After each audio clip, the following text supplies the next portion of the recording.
Greetings, everybody. Welcome to Lunar Alchemy. My name is John. This is Bella. I'm so pleased to be here with you today as we are going to have a discussion today about Gene Key 48, the current transits, and the shadow of inadequacy. This particular transit and the phase that we're moving through right now, it is extraordinarily impactful for everyone, regardless of your particular profile, because the series of uh, transits that the sun is moving through are all part of the codon ring of matter. And this all has to do with how we incarnate into a physical body to become the beings that we are. So whether or not you have gene key 48 in your profile or in your chart anywhere, today's discussion is going to be uh, extraordinarily relevant. And I'm really excited to be here with Bella to discuss some of these issues because I know that, Bella, your expertise in terms of the focus of the work that you've been doing and continue to do really focuses on some of what this gene key embodies. So a couple of these things that I hope that we can talk about today. Obviously, childhood imprints are a huge deal with this particular gene key because it has to do with the imprinting of our emotional or astral body, which is what takes place between ages 7 and 14, roughly, for most of us. By the way, this is my EQ, so I kind of have a double whammy in that from that perspective.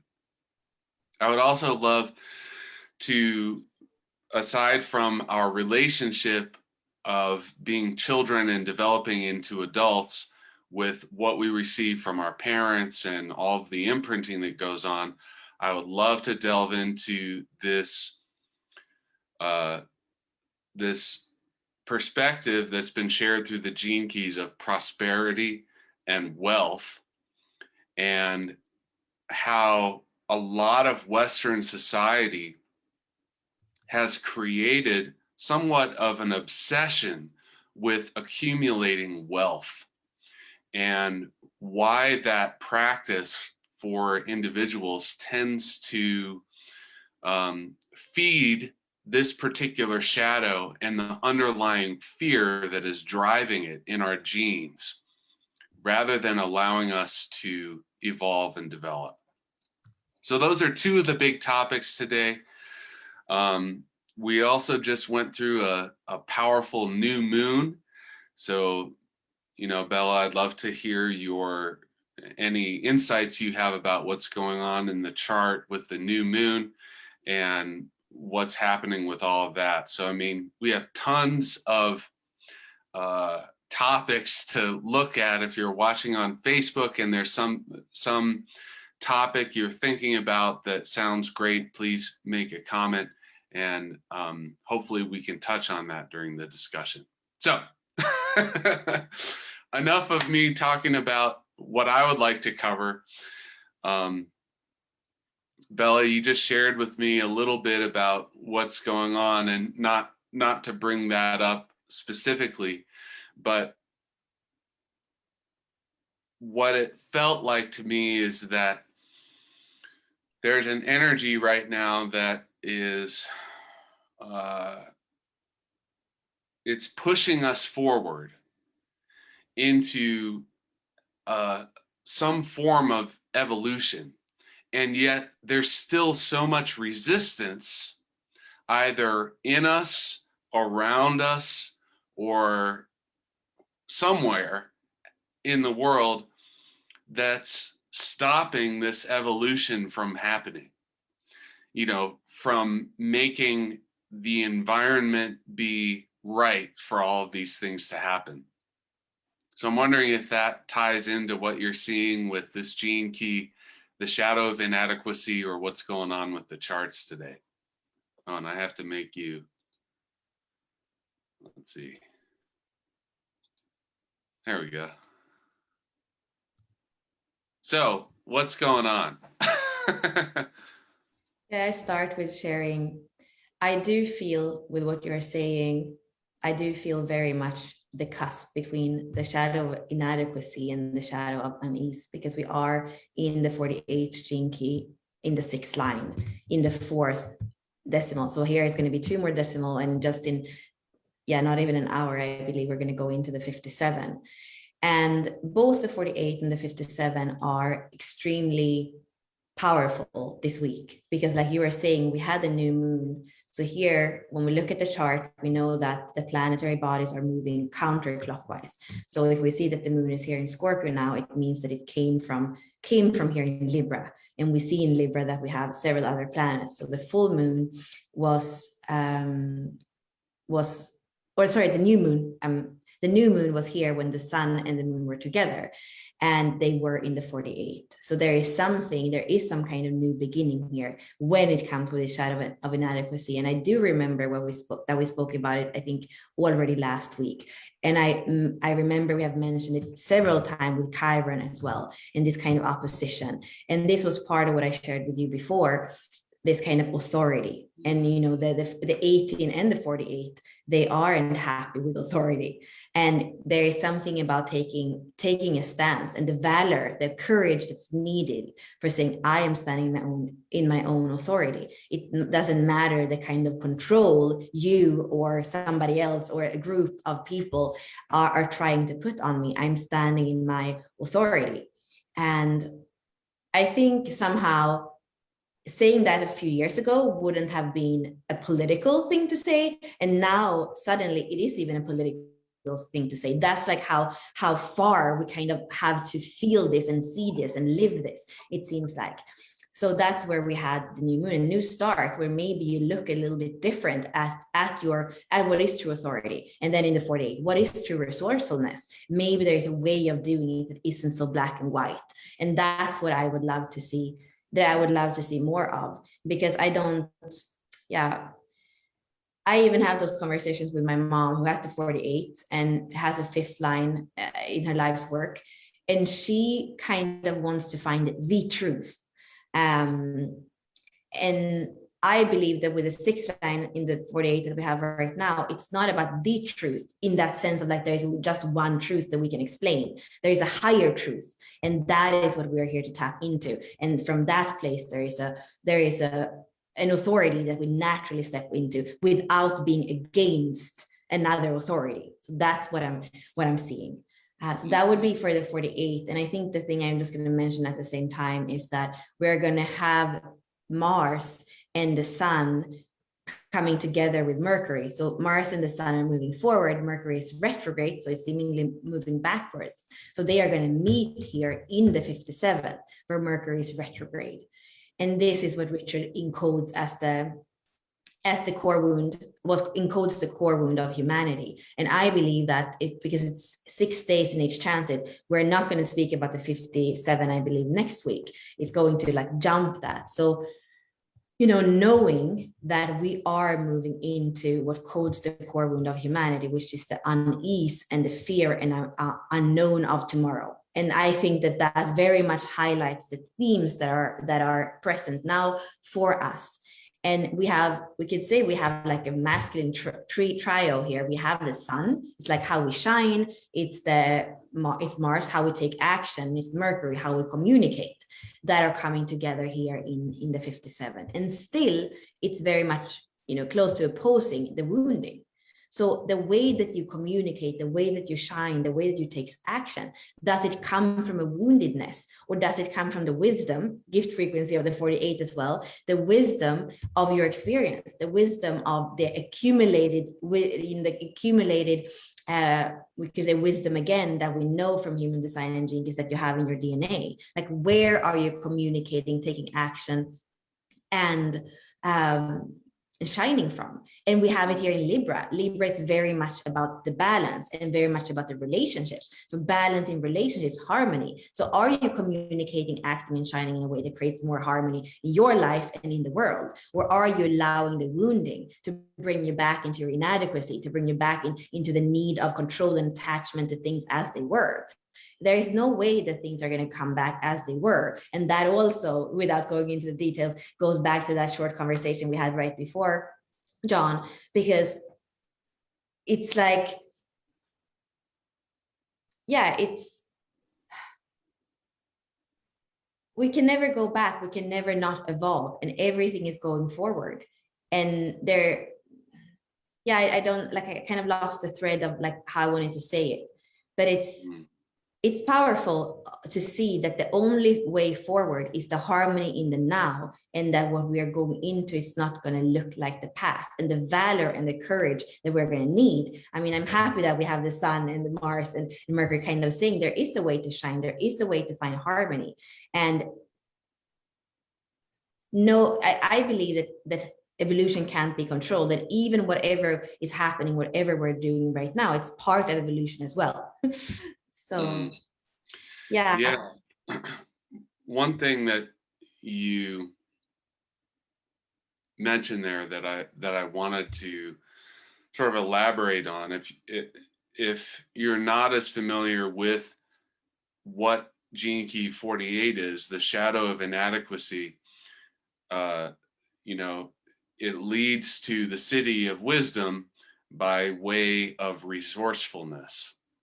And when we talk about inadequacy, it's really about the uncertainty and the inability to control the outer circumstances and the deep fear inside that we are inadequate in terms of our ability to meet the unknown challenges that are facing us in the future.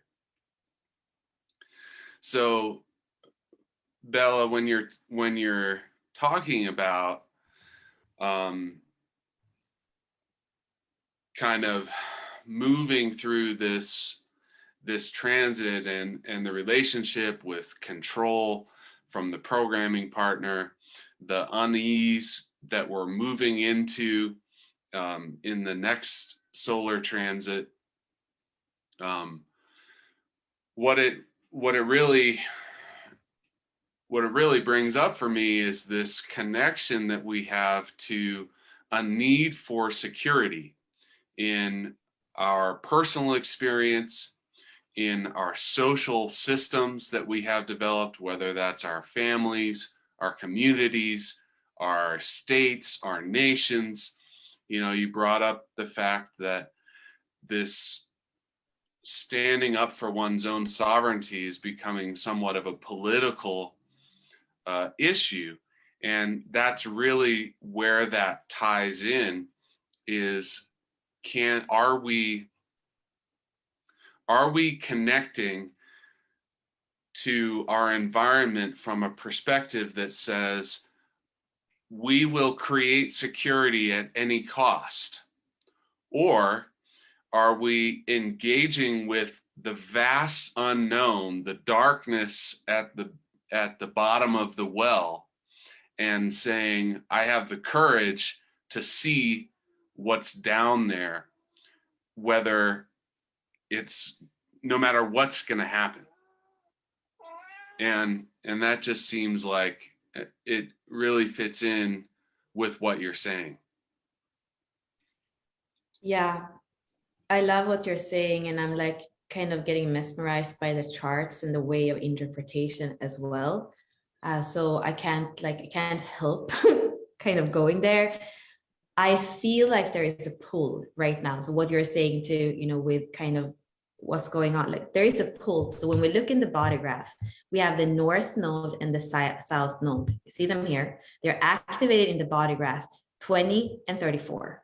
Right now we have Mercury in the 57, but the sun and Mars are moving into the 57 to meet Mercury there. And that's what I just spoke about.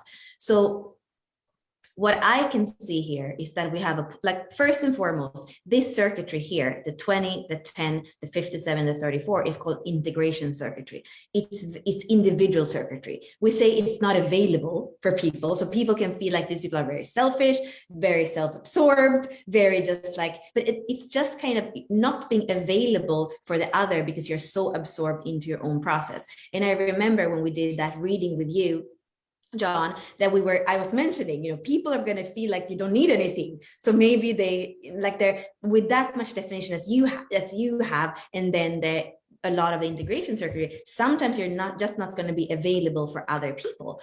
And I have the 57 and 34 twice. So that's very much me as well. Like when I'm immersed in something, I'm not available. And what happens when you're so immersed in the moment in something, listening to the intuition, to the truth, to the body, you are going to find a way of always surviving whatever happens, because that's when you can really respond to the moment, and then you're going to survive, and then your genes are surviving. And that's the way we even say that we were four-legged and then we became two-legged, because you're so immersed in the now, in the process. So by saying that, I'm saying as well that right now what's activated is a lot of our individuality. It's not about what everybody does. It's for you in the moment, what feels right, what rings right. With 3-planet meeting in the 57, like it's going out of the inadequacy of not being able to be you. That's what gets imprinted in the ages 8 to 14. You go to school and you're supposed to have the right brand and the right way of putting your shoes and this, like those stupid things,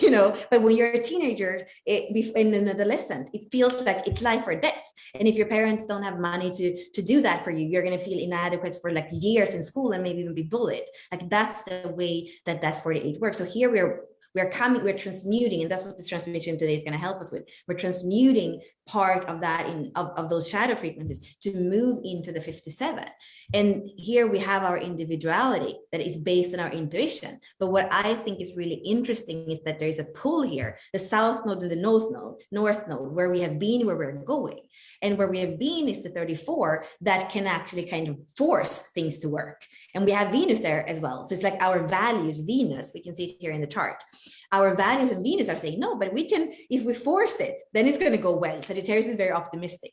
Just if we force it, just if we implement this, or just if we do this, just if we force it, it's still going to work the old way, But actually the north node on the other side is all about truth and presence. So where we are pulled in this unease that we can feel and this inadequacy that we can feel, they're all next to each other, both in the body graph and in the wheel. What we are asked to do is to feel. Are you going to go back to something that is force and that, this 34 that can burn you? Or are you moving towards an expression of truth, a presence in the 20? So I believe, that's what I was mesmerized about, because I think, clearer than that, looking at the circuitry that's activated, and also the north and the south node coming together and like pulling on us from that place of either unease or intuition that we have in the 57. That's, what you're saying about Venus, it really kind of brings into clarity how the cosmos itself is playing out this sort of push and pull of, are we going to evolve right now, or are we going to turn around and do it the way we've always done it? Are we going to be with the fear from a place of vulnerability, neutrality, a willingness and openness to, rather than try and end the fear, to simply sit with it? Or are we going to take measures to try to make ourselves feel this illusion of security that we've been creating for ages and ages, and I think has really reached a pinnacle in Western society, and to some degree, but American society in particular, because of the culture in the United States of, this idea that it doesn't matter who you are, where you come from, anyone can create massive success. And for a very, very, very long time, I've often felt like, hey, there are some people who are built for generating massive levels of success. And there are some people who are not built for that. And not because that comes down to a personality, but I just think about the entire system of humanity as a whole.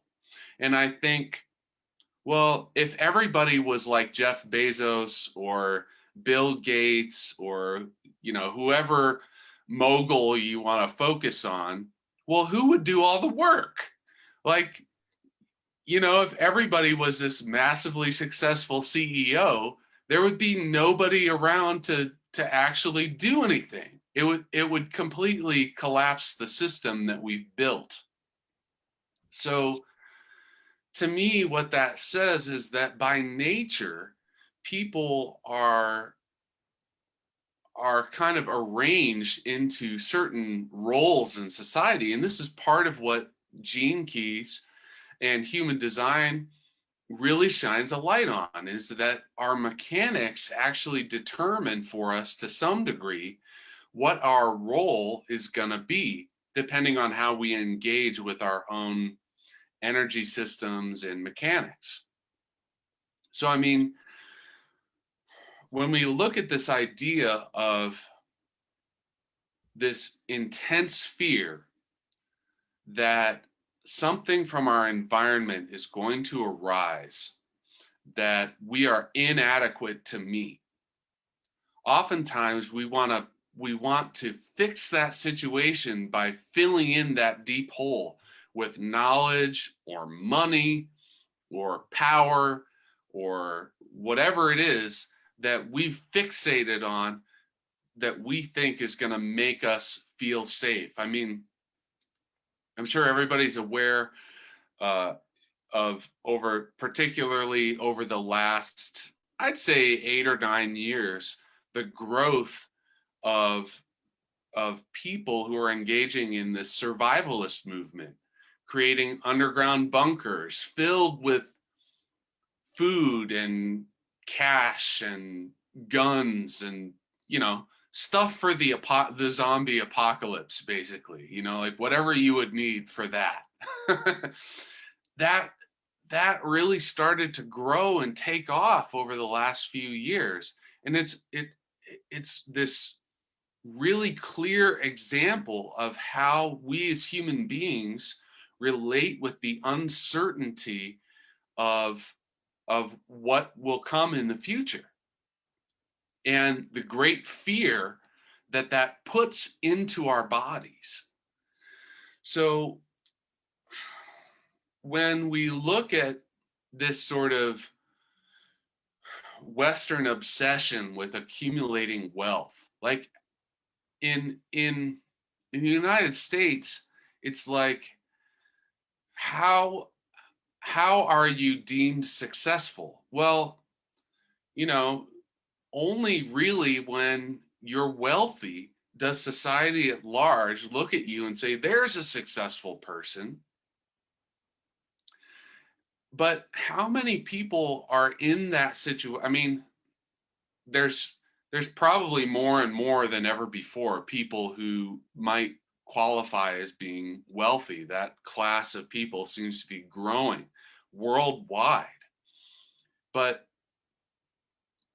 if we look at how many of those people are truly fulfilled at the most basic level of their humanity, a lot of the ways that are being created to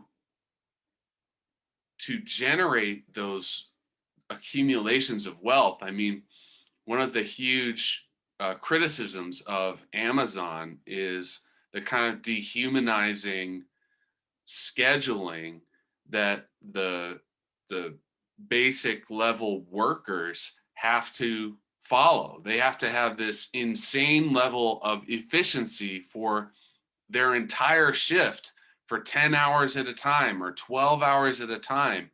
And there's an enormous pressure to maintain that high level of intensity and efficiency that doesn't really go along with how human beings tend to work. It sounds more like the way robots or machines work, you know, and human beings just aren't machines. Now, I don't know if since all of that criticism came out, maybe Amazon started to change the way they do things. I don't really know. I'm not really, haven't been paying attention to that. But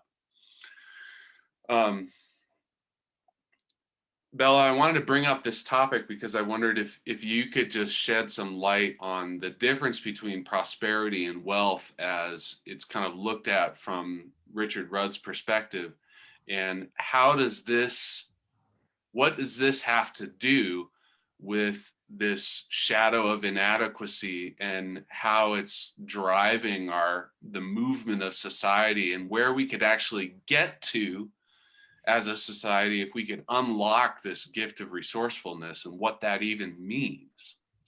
Mm-hmm. Yeah, when we read the Pearl Sequence book, for example, in the Gene Keys, or even when we read in some of the chapters in the normal Gene Key book, Richard speaks about those two triangles of evolution and of involution. So it's the masculine principle of always evolving, and the kind of the formless in a way, like the ideas and what drives us forward, the eros, the masculine principle of the evolution of consciousness, we could say. And then there is also the feminine principle of consciousness coming into form and of involution.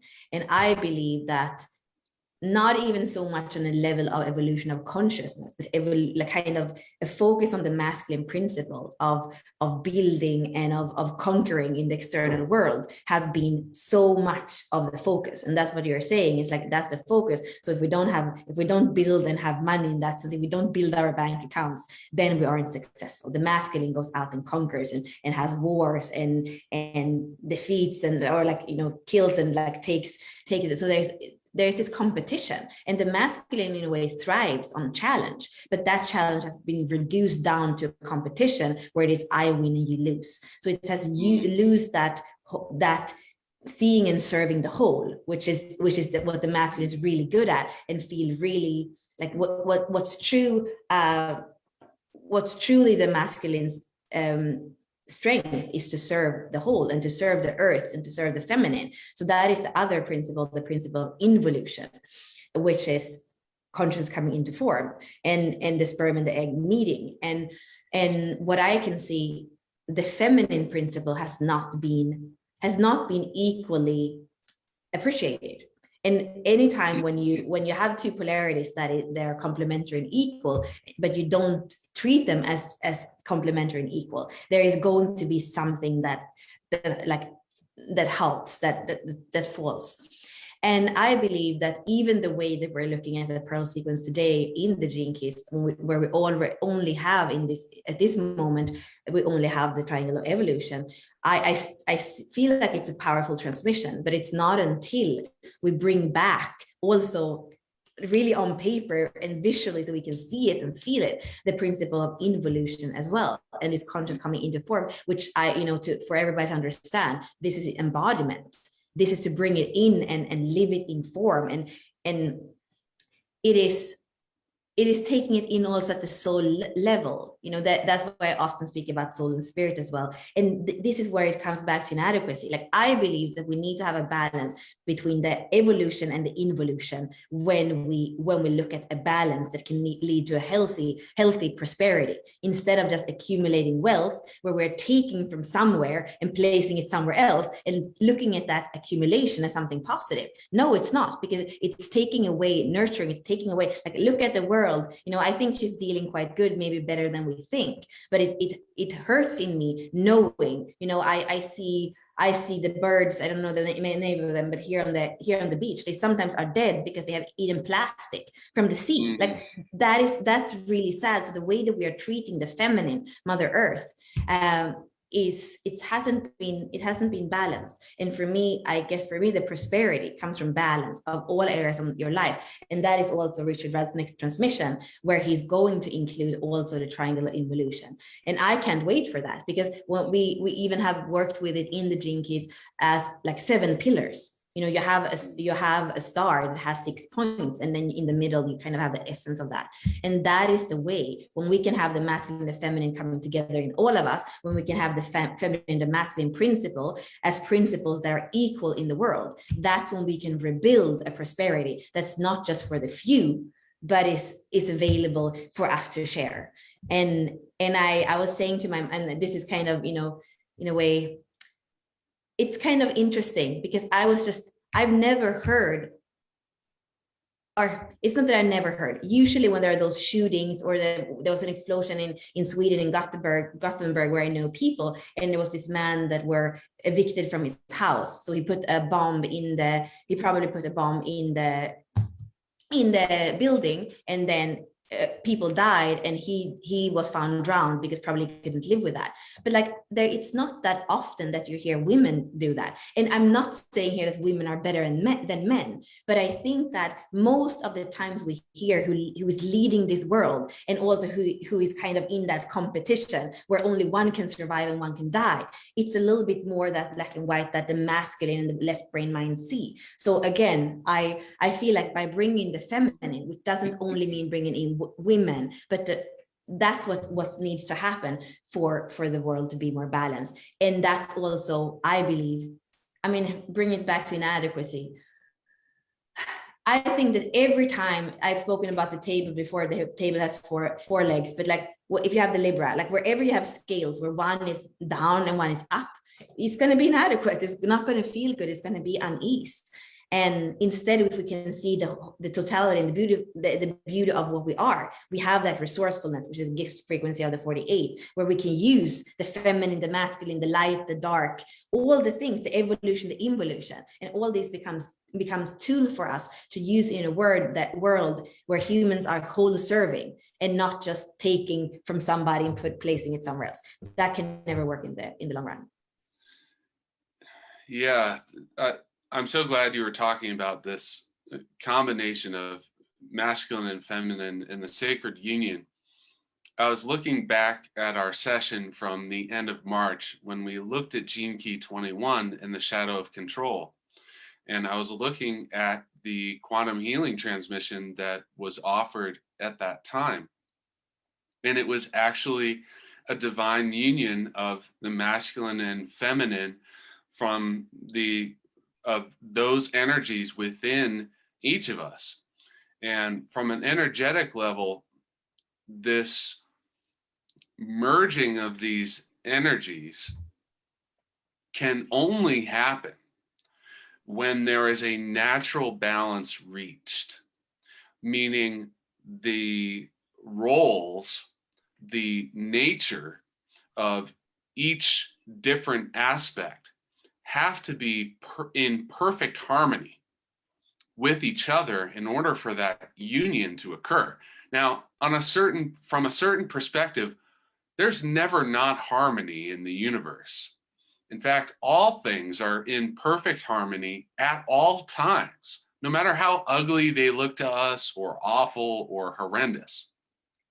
Even the birds eating the plastic out of the ocean and falling on the beach dead. This is a form of the harmony of the universe.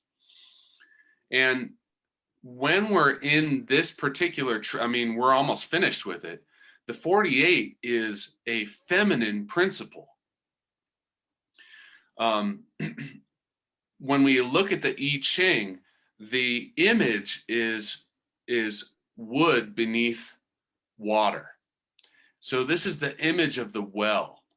When throughout traditional civilization of China, which is where the I Ching arises from, there was a wooden pole to bring up the water out of the well in of course, a bucket. So this going down of this wooden pole to reach the water is the same as a plant. When a plant reaches its roots down, it sucks the water up from the earth to then flower into the world and express its nature, its purpose, its intention. And human beings are really no different. When we attempt to suck all of the water out and hold it somewhere so that we never run out of water, instead of leaving that water being available for everyone, what ends up happening is that well eventually runs dry. And if that happens in the middle of a society, the society will collapse because each person depends on being able to reach that nourishment, that water, which is necessary for life. So when we look at this gene key and the nature of the feminine energy that it represents in terms of our experience as a part of society, if we're looking at a masculine way of attempting to generate harmony because of the way that our human social structures have developed, these pyramid type down models, which is essentially a masculine form. The triangle facing upwards is the masculine. It's the obelisk. It's the the sword, the spear. All of these things are a masculine form. The triangle facing down is the feminine. This is the cup, the chalice, the receiver. So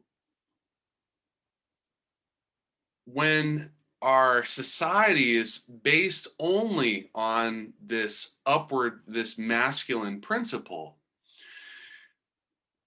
our society is destined to continue to separate in terms of access to what exists in the well, which is the light held within the shadow, the gifts that arise out of the shadow, the life force that comes from the vast void, the great unknown of the universe.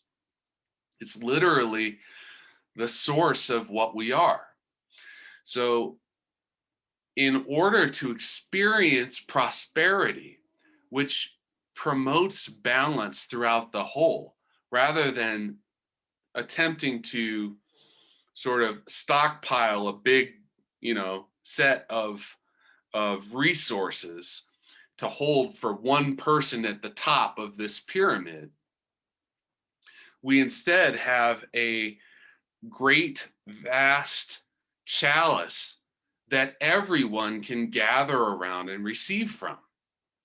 And in order to do that, people have to make use of their resources in harmony with their own nature. So, from that perspective and looking at prosperity, I'm not saying that having wealth is a bad thing.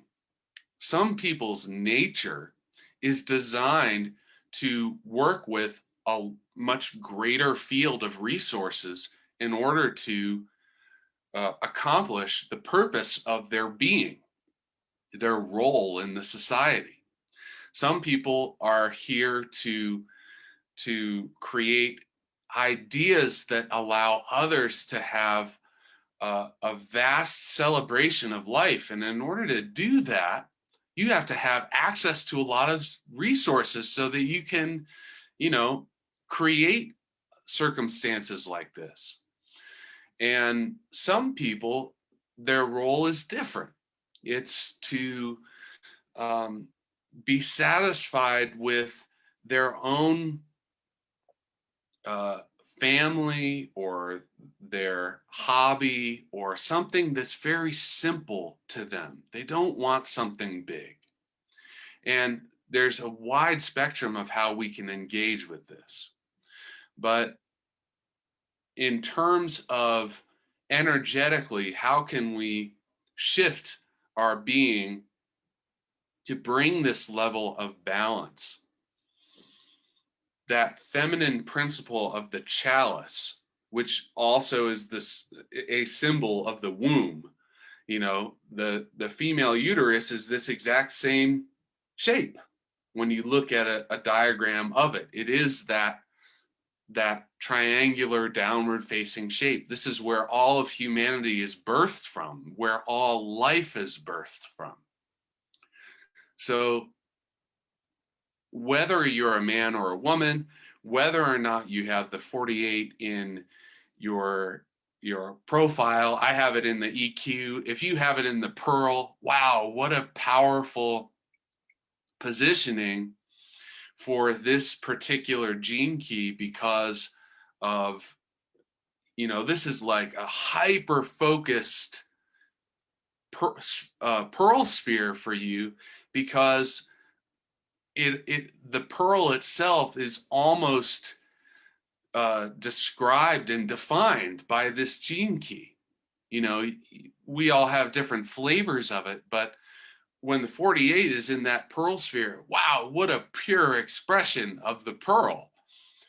So no matter who you are, this feminine aspect of creation and relationship to the source of life within us and around us is really the key to unlocking our ability as humanity to function as a collective that benefits the highest good for not only every human, but also all of nature, the earth, and essentially the larger universe around us.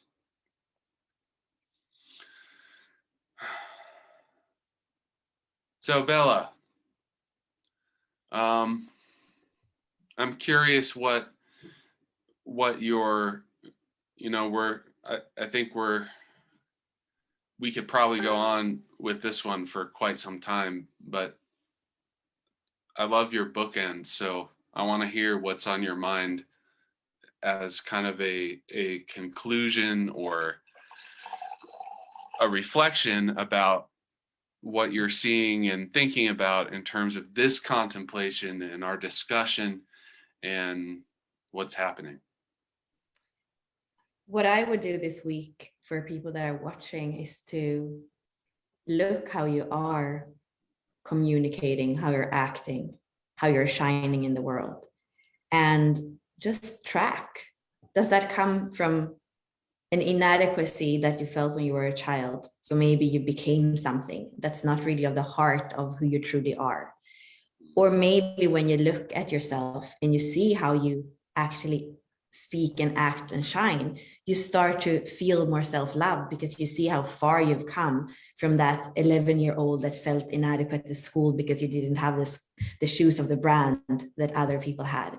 I feel like with this conjunction that we have here now in those very transits with the 48 and the 57, it's this amazing opportunity to look at that. So that's self-awareness, because it's the self-awareness that takes us from the shadow to the gift and the city. And then of course I'm excited for the transmission, because that's like an ally on the way where we work with the frequency and the wisdom of our bodies, but also our awareness is really powerful. So the awareness is that more masculine principle of the understanding and the presence with things, so that we can understand them at a higher and deeper level. And then what we're doing with the frequencies, it's that wisdom of the body that knows exactly how to work with frequencies. And like you're saying, that's almost, you could say that it's always in harmony, because it knows and it does the best of every moment. Even if it's fed plastic, you know, it's still inherently intelligent. Right. So Yeah. That's a beautiful suggestion, and it kind of highlights one of the challenges about this particular transit as I was looking and searching for how do we approach an energetic entrainment to assist with this process, because, you know, that self-awareness is what it really all comes down to. Can we be willing to embrace that deep darkness of the cosmic feminine principle within us that has been the source of so much fear through in humanity's history? And there isn't something that we can do energetically that is going to make us willing. That willingness to trust that life is for us and working in our favor is something that we have to generate on our own. But for our transmission, I came back to the body as we're in this codon ring of matter, and was thinking about this masculine and feminine principle where we have the spine, this staff of the masculine principle standing straight up and down, the solid manifestation of our structure that really creates this masculine principle. And the belly, this receiver of nourishment, this transformer of matter and receiver of the involution to give birth. In humanity, in our world, that always happens through a female body. But men also have an energetic space that is equivalent to this particular, this feminine principle inside the belly. So we're going to focus on that space and allowing for a flow of energy to move through that space. So if you're watching on Facebook and you love the idea of a quantum healing entrainment, this is essentially a frequency package that is delivered to you as a member of Lunar Alchemy, and it allows your system to release any aspects that are holding you back from being able to resonate with the aspect of your own true nature that is being activated by the current transit. So you can look in the comments for a link to activate your solar membership with this process. And we will look forward to seeing you in a future discussion. And thank you so much for joining us for this discussion. And I'm sending divine love to you, and best wishes for all of your contemplation of the gene keys and how it's moving you forward. So we will continue with our members now.